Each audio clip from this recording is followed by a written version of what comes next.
Conclave des forces politiques et sociales sur l'avenir du Congo tenu du 14 au 15 octobre 2025. Déclaration finale. Les forces politiques et sociales de la République démocratique du Congo se sont réunies en conclave sous la présidence de son Excellence Joseph Kabila Kabange, président honoraire de la République démocratique du Congo, du 14 au 15 octobre 2025 dans la ville de Nairobi au Kenya.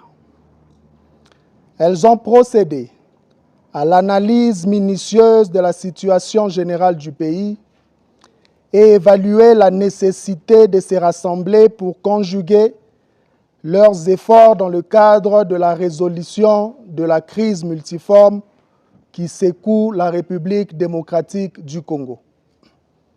Dans ce cadre, elles se sont penchées sur l'ordre du jour ci-après. 1. Analyse approfondie de la crise que traverse la République démocratique du Congo. 2. Définition de la réponse collective apportée à ce jour à la crise. 3. Voie de sortie de crise. S'agissant du premier point, les participants au conclave ont reconnu l'existence d'une crise profonde et multidimensionnelle. Crise politique et sécuritaire, crise économique, crise sociale, crise de dignité, crise de violence, crise de vision, crise nationale et régionale. Ainsi, sur le plan politique, la double crise de légitimité et de légalité qu'accusent les pouvoirs en place depuis plusieurs années et en particulier depuis les violations intentionnelles et successives de la Constitution et le reniement de l'accord global et inclusif par le pouvoir en place, lesquels avaient permis pourtant la réunification du pays, la réconciliation nationale et l'instauration d'un nouvel ordre politique, ont été à la base de la crise profonde que connaît le pays.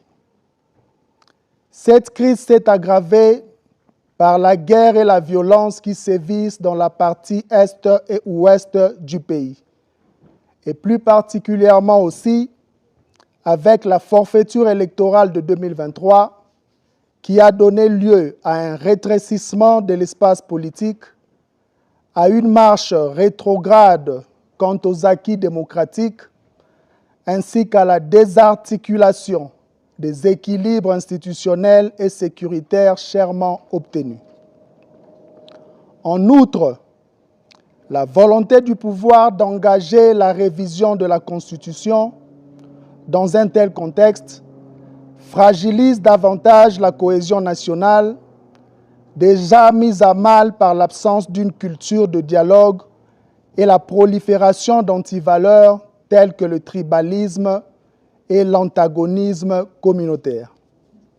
Enfin, le refus du pouvoir de s'inscrire dans la dynamique de dialogue inclusif telle que proposée par la CENCO et l'ECC, soutenue par le peuple congolais et la communauté internationale, ne laisse pas d'ouverture à la résolution de la crise multiforme que connaît le pays.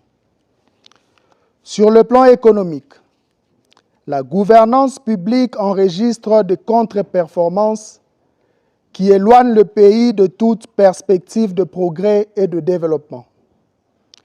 Les participants ont de ces faits déploré l'instabilité du cadre macroéconomique alimenté par des politiques irrationnelles fondées essentiellement sur une propension à la prédation et à la corruption. Plus particulièrement, la gouvernance caractérisée par des finances publiques déficitaires de façon chronique assombrit le quotidien et les perspectives de la République démocratique du Congo, avec pour conséquence d'hypothéquer l'avenir des générations futures. Sur le plan social, À l'image du dernier classement du PNUD, pointant la République démocratique du Congo au rang de pays le plus pauvre du monde, la crise se décline en forte dépréciation des indicateurs socio-économiques. Le quotidien des Congolais est ainsi marqué par une inflation galopante, accompagnée paradoxalement d'une appréciation factice du franc congolais, la rareté des services de base tels que la desserte en eau potable et en électricité, la dévalorisation de l'éducation nationale et les difficultés d'accès aux soins de santé primaires. À cela s'ajoute le taux de chômage élevé, la violence urbaine et les embouteillages monstres qui illustrent à suffisance les carences en matière de gestion urbaine. En définitive, les participants notent la détérioration de la situation générale du pays et l'incapacité de M. Félix Tshisekedi Tshilombo, nonobstant sa mainmise sur les leviers du pouvoir, à piloter une quelconque politique publique susceptible de répondre aux besoins pressants de notre population, au point que, dans l'imaginaire collectif, seule son incompétence et son irresponsabilité pourraient expliquer de manière singulière toutes les difficultés que traverse notre pays depuis son avènement en janvier 2019. S'agissant du deuxième point, les participants ont évalué les réponses collectives, réalisé leurs faiblesses et inadéquations avec la gravité de la situation que traverse le pays. S'agissant du troisième point, fort du diagnostic posé avec rigueur, les forces politiques et sociales réunies en conclave sur l'avenir du Congo, 1. Constatent avec gravité la détérioration continue de la situation sécuritaire dans l'Est du pays et ce, en dépit de la tenue des négociations directes à Doha au Qatar entre le gouvernement congolais et le mouvement AFC/M23, lesquelles négociations ont conduit à la signature, le 27 juillet dernier, de la déclaration de principe assortie de plusieurs engagements dont la cessation des hostilités entre parties au conflit, ainsi que le mécanisme de surveillance et de vérification du cessez-le-feu en République démocratique du Congo, signé le 14 octobre 2025. 2.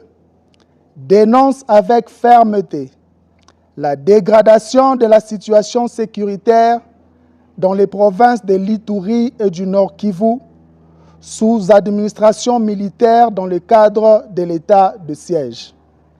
3. Expriment leur solidarité et réaffirment leur proximité patriotique à l'endroit de tous les compatriotes victimes de violences de tous ordres dans la partie est de notre pays, dans le Kwango, dans le Kwilu, dans le Mai-Ndombe, ainsi que dans les centres urbains de Kinshasa et du Haut-Katanga. 4.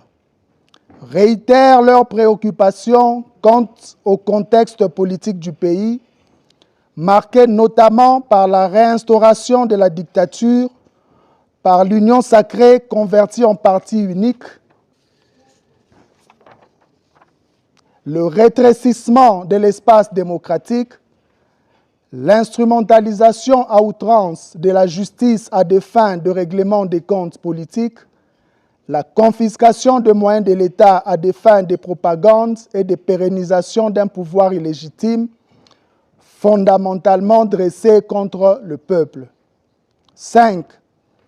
Affirme que le règlement définitif de la crise politique, délibérément créé et entretenu par Tshisekedi Tshilombo, passe nécessairement par la tenue d'un dialogue inclusif, sincère, sans sujet tabou et dont les conclusions sont imposables à tous. Elle récuse donc, de la manière la plus formelle, le monologue projeté par M. Tshisekedi Tshilombo et réaffirme en conséquence leur soutien au pacte social pour la paix et le bien vivre ensemble en République démocratique du Congo, initié par la mission conjointe ECC-5O. 6. Dénonce la détention arbitraire des leaders politiques et sociaux, des membres de forces de sécurité et de défense, ainsi que tous les jugements iniques prononcés par les cours et tribunaux à l'encontre des leaders de l'opposition et des voix critiques au régime de Kinshasa. 7.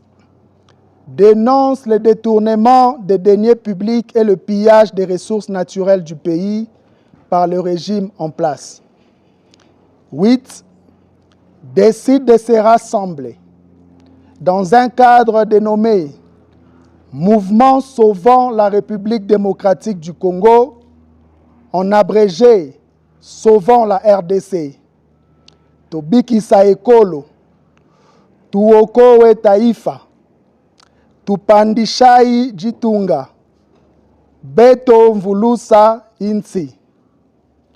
De prendre contact avec tous les Congolais opposés à la dictature afin de mener à l'unisson des actions en vue de mettre fin à la tyrannie, de restaurer l'autorité de l'État, de rétablir la démocratie et de favoriser la réconciliation nationale. 9. Décide d'engager une grande offensive diplomatique afin d'éclairer les pays frères d'Afrique ainsi que les partenaires extérieurs sur la crise qui déchire notre pays, ses causes profondes et les voies pour y mettre fin de manière efficace et durable. 10. Décide de s'approprier les 12 priorités visant à restaurer le Congo proposées par son Excellence Joseph Kabila Kabange à l'occasion de son adresse à la nation du 23 mai 2025 et en particulier celle relative à la mise à terme de la dictature. 11. Lance un appel à toutes les forces politiques et sociales qui partagent la feuille de route et l'agenda ainsi défini à se joindre à la présente plateforme en vue de poursuivre ensemble la lutte contre la dictature et la promotion du mieux-être de population congolaise. 12. Exige le retrait de toutes les troupes étrangères et des mercenaires du territoire national. 13. Adopte les résolutions du conclave des forces politiques et sociales et s'engage à les mettre en œuvre avec diligence et efficacité. 14. Invite le vaillant, brave et résilient peuple congolais, dans toute sa diversité, à dresser le front et à résister à la dictature. De chaque recoin du Congo, unissons-nous et posons chaque jour des actions pour sauver la République démocratique du Congo. Chaque geste compte et comptera pour la victoire et pour la dignité. Fait à Nairobi,